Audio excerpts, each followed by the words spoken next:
No Egito pré-dinástico, entre 5.000 a 3.100 antes da Era Comum, os cadáveres eram enterrados longe dos assentamentos humanos e longe das águas do Nilo. Os corpos eles eram envolvidos com um tecido de junco ou com peles de animais. Os corpos ficavam então em contato direto com areia quente e seca do deserto, que dessecava esses corpos, né?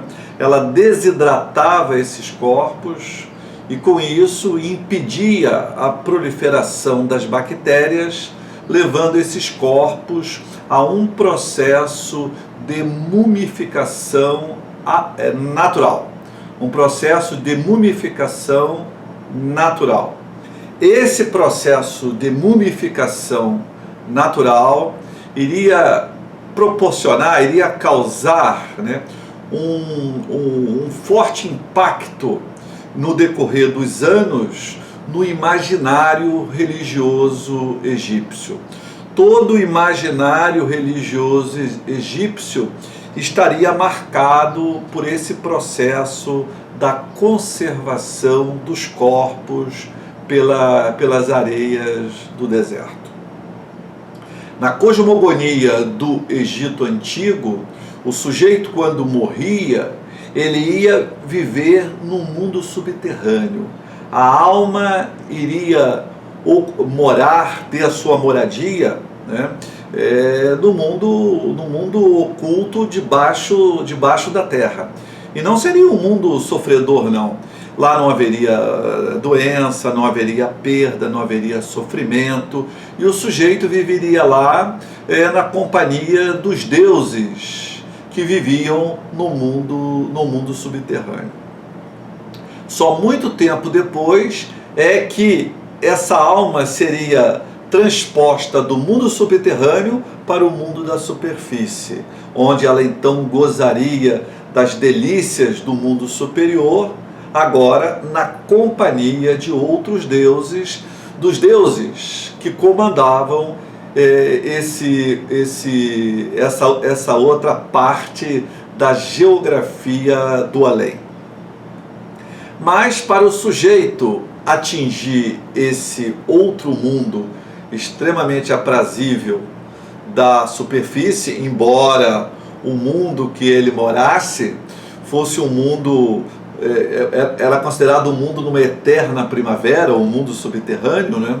Então nós temos que a aparente esterilidade da areia do deserto ocultava uma fervilhante vida subterrânea no outro mundo egípcio. Mas para o sujeito, então, fazer essa progressão agora do mundo subterrâneo para o mundo superior, né, nessa sua ascensão, havia a necessidade de um julgamento divino. E esse julgamento era pontuado por uma série de truques, de artifícios, uma série de chicanas sobrenaturais que procuravam derrubar o sujeito, não deixar ele passar de fase, né? Ele era tentado a todo momento fazer com que ele perdesse essa caminhada, que ele não superasse esses obstáculos. E sua alma poderia se tornar uma alma perdida, uma alma errante, ou, na pior das hipóteses, ele seria condenado à extinção. Então, os sacerdotes, para ajudarem esses espíritos, né, os sacerdotes iriam utilizar de vários artifícios. Os sacerdotes, eles iriam colocar, né, junto ao morto, na sua tumba, iam colocar, por exemplo, amuletos, pequenas estatuazinhas de animais.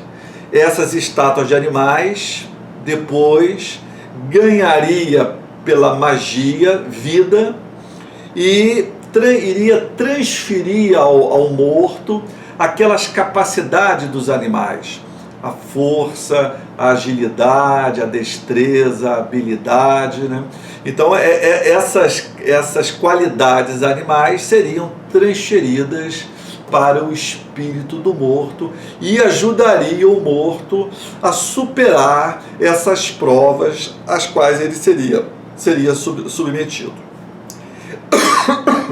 Para facilitar essa vida no outro mundo, era colocado também objetos pessoais do morto, pentes, perfumes, medicamentos, e colocavam-se até sementes para que aquele morto pudesse plantar. O Egito era uma sociedade agrícola, né?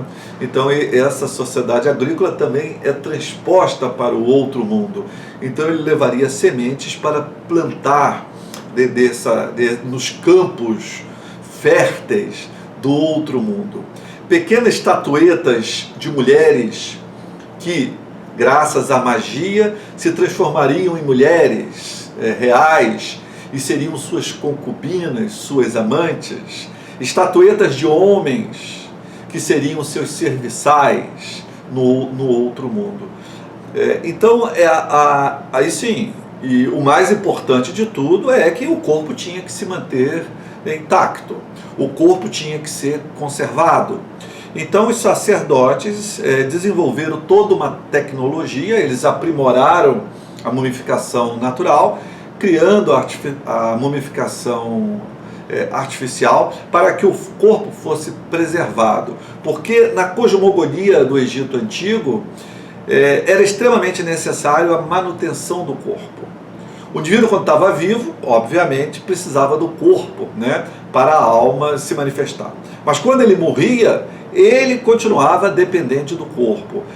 Não era concebido a existência da alma, a existência do espírito sem o corpo. Então tinha que preservar o corpo. Por que tinha que preservar o corpo? Porque as almas vinham se alimentar. O egípcio antigo, ele possuía 3 almas. E essas almas necessitavam do corpo, porque sem o corpo eles não encontrariam o alimento que os sacerdotes e os parentes dos mortos deixavam nas tumbas. E de noite essa alma vinha para se alimentar, para descansar. E se o corpo tivesse sido destruído, a alma não conseguiria encontrar alimento nem descanso, e ela terminaria por ficar ou uma alma errante, uma alma perdida, podendo até mesmo vir a fenecer, ela poderia morrer, ser extinta. Então havia toda uma necessidade na preservação do corpo. E será essa preservação do corpo que irá fazer com que se crie toda uma arquitetura extremamente elaborada da morte. Toda essa arquitetura se começou com covas simples, né?